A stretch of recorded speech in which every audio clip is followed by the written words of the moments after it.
Assalamualaikum warahmatullahi wabarakatuh. Saya akan membincangkan pandangan yang dikemukakan oleh Adam Smith dalam karya The Wealth of Nations.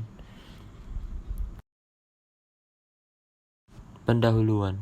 Menjelang abad ke-18 Masihi, muncul ramai tokoh pemikir ekonomi yang terkenal di England.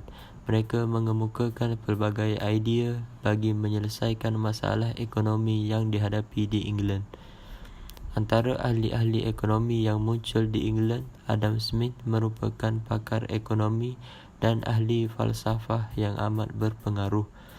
Adam Smith dilahirkan di Kirkcaldy, Scotland pada 1723. Beliau menerima pendidikan awal di Buch School of Kirkcaldy dan melanjutkan pengajian di University Glasgow. Seterusnya, beliau meneruskan pengajian di University Oxford pada tahun 1740 hingga 1746. Beliau terkenal kerana pengaruh bukunya The Wealth of Nations dan dianggap sebagai bapa ekonomi moden. Isi-isi penting. Perdagangan bebas. Adam Smith merupakan tokoh yang mempelopori idea perdagangan bebas dalam karya The Wealth of Nations. Menurut beliau, kerajaan tidak harus melibatkan diri dalam hal ehwal ekonomi dan perdagangan. Beliau berpendapat ekonomi berfungsi dengan lebih baik tanpa campur tangan pihak kerajaan. Adam Smith menyebarkan doktrin di England dengan menubuhkan institusi yang dikenali sebagai School of Political Economy. Idea perdagangan bebas yang disebarkan oleh Adam Smith mendapat perhatian ahli-ahli ekonomi seperti Ricardo dan Malthus. Kelemahan sistem merkantilisme. Adam Smith melontarkan kritikan terhadap dasar ekonomi merkantilisme yang diamalkan di Eropah. Beliau menolak tindakan yang dilakukan oleh kerajaan untuk mengawal koloni tanah jajahan. Menurut Adam Smith, tanah-tanah jajahan akan berkembang jika diberi kebebasan untuk menjalankan aktiviti masing-masing. Malah beliau turut menyelar tindakan negara-negara bangsa mengawal tanah-tanah jajahan politik. Dalam hal ini, beliau berpendapat tindakan sedemikian akan meningkatkan beban kewangan negara induk.